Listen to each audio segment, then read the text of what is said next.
Hello students, welcome to Hiba Maths. 10th standard பசங்க இப்போ first midterm exam attend பண்ண போறீங்க. So all the very best.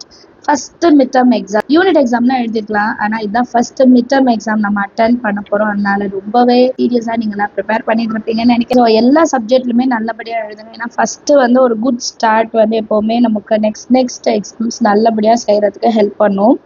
And இது வரைக்கும் நீங்கள் ப்ரிப்பேர் பண்ணலனாலும் இப்போ நான் சொல்ல போகிற மோஸ்ட் எக்ஸ்பெக்டட் கொஷின்ஸை மட்டும் கொஞ்சம் கேர்ஃபுல்லாக பார்த்துக்கோங்க. மேக்ஸில் சயின்ஸு சோஷியலுக்குலாம் நான் நெக்ஸ்ட் வீடியோஸில் அப்லோட் பண்ணுறேன். சரிங்களா? மேக்ஸோட சிலபஸ் சாப்டர் 1, சாப்டர் 2, சாப்டர் 3ல் 3.5 வரைக்கும் சொல்லியிருக்கீங்க. ஸோ அது வரைக்கும் நான் வந்து இன்றைக்கி உங்களுக்கு கொஷின்ஸ் தரேன். சப்போஸ் ஒரு சில ஸ்கூல்ஸ் ஏதாவது சேஞ்ச் பண்ணியிருக்காங்கன்னா கமெண்ட் செஷனில் எழுதுங்க. நான் அதையும் வந்து அதில் இருக்கிற இம்பார்ட்டன்ட் கொஷின்ஸ் என்னன்ட்டு நான் சொல்கிறேன். சரிங்களா? என்னென்ன கொஷின்ஸ்ன்னு பார்த்துடலாம். எப்போவுமே சாப்டர் 1 அண்ட் சாப்டர் 2 தரவு பண்ணிவிடுங்க. சாப்டர் 3 கஷ்டமாக இருக்குன்னு நினச்சிங்கன்னா ஃபஸ்ட்டு இது 2 தரவு பண்ணிவிட்டு அதுக்கப்புறம் சாப்டர் 3 போங்க. சரிங்களா? அண்ட் இன்னொரு முக்கியமான ஒரு விஷயம் அது என்ன அப்படின்னா, இந்த இம்பார்ட்டன்ட் கொஷின்ஸை நீங்கள் ஸ்கிப் பண்ணாமல் பார்க்கணுன்றதுக்காக சொல்கிறது. இதை மட்டும்தான் பார்க்கணுன்னு நான் சொல்ல மாட்டேன். சரிங்களா? நல்லா கவனிச்சு கேளுங்க. இதை மட்டும் பார்த்துட்டு மிட்டம் எக்ஸாம் போங்க நான் சொல்லலை. இந்த கொஷின்ஸ் எல்லாம் பார்க்காம போயிடாதீங்க. இதேதான் போன வருஷமும் நான் சொல்லியிருந்தேன். சரிங்களா? அதை ஃபாலோ பண்ணிங்கன்னா உங்களுக்கு நல்லது. பிகாஸ் நம்ம இம்பார்ட்டன்ட் கொஷின்ஸ் மட்டும் பார்த்துட்டு போகும்போது ஒரு சில டைம் இம்பார்ட்டன்ட் கொஷின்ஸ் வரலன்னா நமக்கு ரொம்ப கஷ்டமாயிடும். எப்போவுமே இம்பார்ட்டன்ட் கொஷின்ஸை ஸ்கிப் பண்ணிடாதீங்க. பேலன்ஸ் இருக்க கொஷின்ஸையும் படிச்சிடுங்க. சரிங்களா? இப்போ ஃபர்ஸ்ட் லெசன் எடுத்து பார்க்கலாம். எக்ஸாம்பிள் 1.3 நம்ம A யூனியன் B கண்டுபிடிக்கிற மாதிரி வரும். அப்புறம் எக்ஸசைஸ் 1.1ல் 4, 5, 6, 7 எல்லா சப்டிவிஷனும் தனித்தனி 5 மார்க். எக்ஸசைஸ் 1.2 வந்து 4 and 5. எக்ஸாம்பிள் 1.9.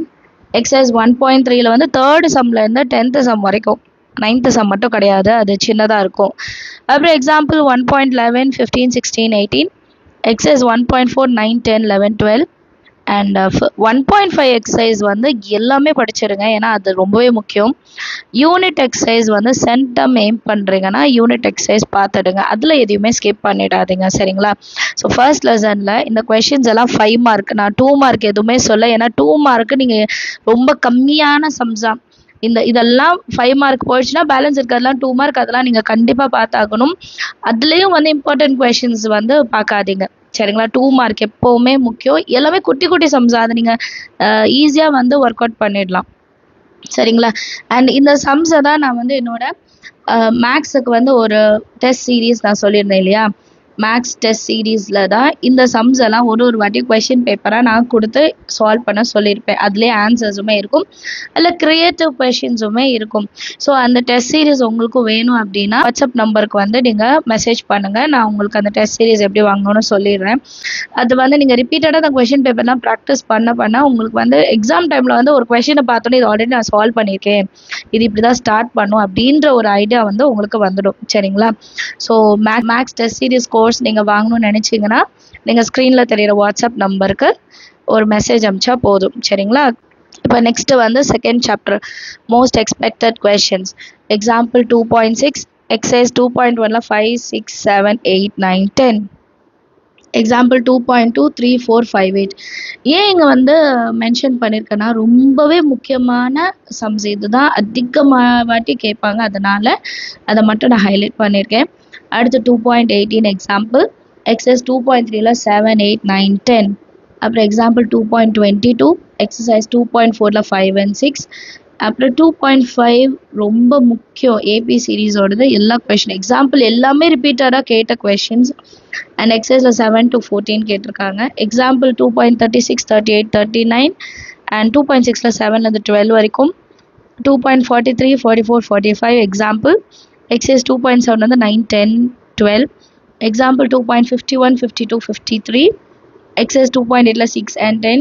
எக்ஸசைஸ் 2.9ல் எல்லா கொஷினும், ஏன்னா ஸ்பெஷல் சீரீஸ்லேருந்து கண்டிப்பாக கொஷின்ஸ் வர வாய்ப்பு இருக்குது.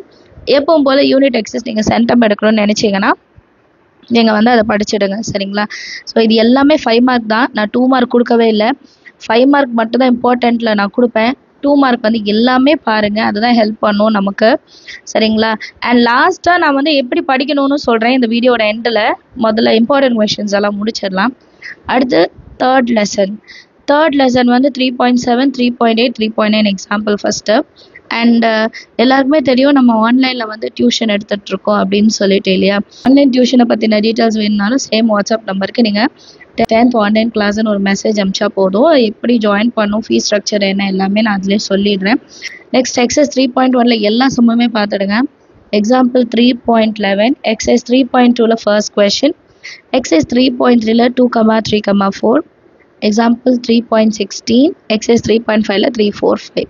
ஸோ எனக்கு தெரிஞ்ச 3.5 வரைக்கும் தான் பசங்க சொன்னாங்க, அதனால அது வரைக்கும் நான் எழுதியிருக்கேன். இப்போ பேலன்ஸ் இருக்க எக்ஸசைஸோடதும் வேணும்னா நீங்கள் கமெண்ட்டில் சொல்லுங்கள். எப்படியும் குவார்ட்டர்லிக்கு மறுபடியும் இதே மாதிரி important questions with 2 mark important questions நான் தருவேன். ஏன்னா குவார்ட்டர்லியில் போர்ஷன்ஸ் அதிகம் இல்லையா, அதனால அதுலேயுமே தருவேன். இப்போ ஃபஸ்ட்டு எப்போவுமே எப்படி படிக்கணும்னு சொல்லிடுறேன். சாப்டர் வைஸ் படிங்க. சாப்டர் 1, சாப்டர் 2, சாப்டர் 3 இருக்குன்னா ஃபஸ்ட்டு சாப்டர் 1ஓட 2 மார்க் முடிங்க, அப்புறம் சாப்டர் 2ஓட 2 மார்க் முடிங்க, அப்புறம் சாப்டர் 3ஓட 2 மார்க்ஸ். ஃபஸ்ட்டு எல்லா 2 மார்க்ஸும் கம்ப்ளீட்டாக முடிச்சிடுங்க, சரிங்களா. எந்த 2 மார்க்குமே மிஸ் பண்ணக்கூடாது, எல்லா 2 மார்க்கையும் முடிச்சிடுங்க. அதுக்கப்புறம் again from the first chapter 1ஓட 5 மார்க்கு, சாப்டர் 2ஓட 5 மார்க்ஸ் அண்ட் சாப்டர் 3ஓட 5 marks.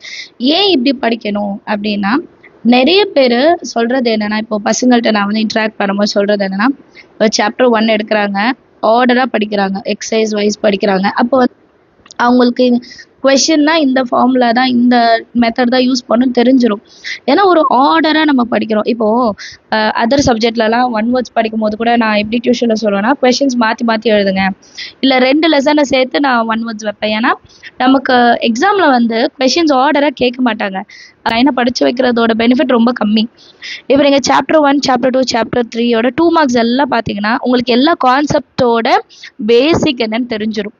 First chapter, second chapter, third chapter AP sum பண்ணுவோம், ஜிபி சம்மும் பண்ணுவோம், அப்படியே லைனாக பண்ணுவோம்.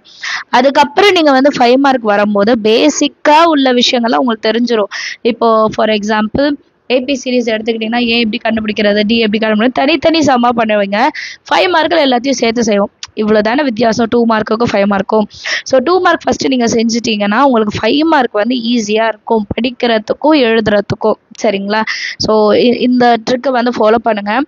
எப்போவுமே மேக்ஸ் இல்லை மற்ற சப்ஜெக்ட்ஸ் படிக்கும் போது 45 மினிட்ஸ் படிங்க, ஒரு 10 மினிட்ஸ் பிரேக் எடுத்துக்கோங்க. 10 மினிட்ஸ் பிரேக்கில் வந்து சாங்ஸ் மாதிரி இல்லை வேறு ஏதாவது நம்மளை டிஸ்ட்ராக்ட் பண்ணுற மாதிரி பார்க்காதீங்க, சரிங்களா. கொஞ்ச நேரம் விளாடுங்க, அம்மா கிட்ட போய் கொஞ்ச நேரம் பேசிட்டு வாங்க. அந்த மாதிரி உங்கள் மைண்டை வந்து ரிலாக்ஸ் பண்ணிவிட்டு மறுபடியும் அகைன் 45 மினிட்ஸ் படிங்க. இந்த ப்ராக்டிஸ் வந்து கண்டிப்பாக உங்களுக்கு யூஸ்ஃபுல்லாக இருக்கும். அண்ட் மேக்ஸை பொறுத்த வரைக்கும் எப்போவுமே கொஷினை படிச்சுட்டு ஆன்சரை படிங்க. கொஷின் படிக்காமல் ஆன்சர் பக்கம் போயிடாதீங்க. ஏன்னா நிறைய ஸ்டூடெண்ட்ஸோட கிளாஸ் ஒர்க் பார்க்குறேன், அதில் கொஷின்ஸே இருக்க மாட்டேங்க. Exercise number, question number 1, answer. அப்போ நீங்கள் ரிவைஸ் பண்ணும்போது ஆன்சர்லேருந்து தான் பார்ப்பீங்க எந்த கொஷினில் என்ன கொடுத்துருக்கான், என்ன கேட்டிருக்காங்க, எந்த ஃபார்முலா யூஸ் பண்ணுன்றதே நமக்கு தெரிய மாட்டிருக்கு. இது ஒரு மாதிரி நமக்கு வந்து கொஷின் ஆன்சர்ஸ் வந்து சயின்ஸ் சோஷியலில் படிக்கிற மாதிரி படிச்சுட்டு அது எழுதுகிறோம், அது யூஸ் ஆகாது, சரிங்களா. கொஷினை படித்து கொஷின் அனலைஸ் பண்ணி ஆன்சரை வந்து நீங்கள் வந்து கண்டுபிடிக்க பாருங்கள். அண்டு டெஸ்ட்டாக எழுதி பாருங்கள். நான் எப்போவுமே அதை சொல்லுவேன் இல்லைங்களா, டெஸ்ட்டு ப்ராக்டிஸ் ரொம்ப முக்கியம். ஒரு எக்ஸசைஸாக எழுதுங்க, இல்லை 5 சம்மாக எழுதுங்க. இப்போ ஆன்லைன் கிளாஸில் அப்படி தான் கொடுத்துட்ருக்கேன். 10 5 மார்க்கு ஒரு வீக் வந்து கொடுத்துட்ருக்கேன். ஸோ அது ப்ராக்டிஸ் பண்ணும்போதே நீங்கள் எக்ஸாமுக்கு வந்து கம்ப்ளீட்டாக வந்து ரெடி ஆகிடலாம். டெஸ்ட் எழுதிட்டு செல்ஃப் கரெக்ஷன் ரொம்ப முக்கியம். மிஸ்டேக் ஆனதை ரீரைட் பண்ணணும். இது அடுத்தது. நிறைய பேர் செய்கிற தப்பு என்னென்னா, டெஸ்ட்டு எழுதிட்டு நான் எழுதுனது கரெக்டுன்னு விட்டுருவீங்க, அது செக் கூட பண்ண மாட்டேங்க. கிளாஸ் புக்கை வச்சு லைன் பை லைன் செக் பண்ணுங்கள். செக் பண்ணிவிட்டு வர தப்பு வரும் இல்லையா, அதெல்லாம் திருப்பி எழுதி பாருங்கள். கண்டிப்பாக எக்ஸாமில் அதை செய்ய மாட்டீங்க. அண்ட் ப்ளஸ் மைனஸ் சைனு கால்குலேஷன்லாம் வீட்டிலே நல்லா ப்ராக்டிஸ் பண்ணிவிடுங்க. இப்போ ஃபார் எக்ஸாம்பிள் 45 × 39 இருக்குன்னா வீட்டில் ப்ராக்டிஸ் பண்ணும்போது ஆன்சரை மனப்பாடம் பண்ணிடுறீங்க. அப்படி செய்யாதீங்க. சைடில் வந்து ரஃப் காலம் மாதிரி ஒன்று வரைஞ்சி அதில் வந்து நீங்கள் கால்குலேஷன் பார்ட் எழுதி தான் வீட்லேயுமே நீங்கள் சால்வ் பண்ணணும். நீங்கள் இப்படிலாம் செய்யும் போது தான் நீங்கள் கரெக்டாக எக்ஸாமுக்கு ப்ரிப்பேர் ஆகிறீங்கன்னு அர்த்தம். நான் ஏன் மிட் டர்ம் எக்ஸாமுக்கு இதெல்லாம் சொல்கிறேன்னா, இதே தான் நீங்கள் குவார்ட்டர்லிக்கும் செய்ய போகிறீங்க, ஹாஃப் இயர்லிக்கும் செய்ய போகிறீங்க, லாஸ்ட்டாக உங்களோட பப்ளிக் எக்ஸாமுக்கும் இதே தான் ப்ராக்டிஸ் பண்ண போகிறீங்க. ஸோ ஃபஸ்ட்லேருந்தே நம்ம ஒரு விஷயத்த ப்ராக்டிஸ் பண்ணோன்னா அது நமக்கு பழகிடும், ஈஸியாக இருக்கும். லாஸ்ட் டைம் இதெல்லாம் செய்யுங்கன்னு சொல்லும்போது உங்களுக்கு ரொம்ப கஷ்டமாக இருக்கும். அதனால் ஃபஸ்ட் எக்ஸாம்லேருந்தே இதை ஃபாலோ பண்ண ட்ரை பண்ணுங்கள் சரிங்களா. ஸோ வேறு ஏதாவது டவுட் இருந்தால் மறக்காமல் கமெண்ட் செஷனில் கேளுங்க. இந்த விஷயங்கள்லாம் கண்டிப்பாக உங்கள் மிட் டர்ம் எக்ஸாம் நீங்கள் நல்லபடியாக அட்டென்ட் பண்ண யூஸ் ஆகும்னு நினைக்கிறேன். உங்கள் ஃப்ரெண்ட்ஸ் சர்க்கிளுக்கும் இந்த வீடியோ ஷேர் பண்ணுங்கள். நம்ம சேனல் இன்னும் சப்ஸ்கிரைப் பண்ணலாம், மறக்காமல் சப்ஸ்கிரைப் பண்ணிட்டு கூட பெல் ஐகான் செலக்ட் பண்ணிடுங்க. 10th ஸ்டாண்டர்டோட கம்ப்ளீட் சிலபஸ் இருக்குது. ஸோ கண்டிப்பாக இந்த சேனல் உங்களுக்கு யூஸ் ஆகும் சரிங்களா. தேங்க்யூ ஸோ மச் ஃபார் வாட்சிங்.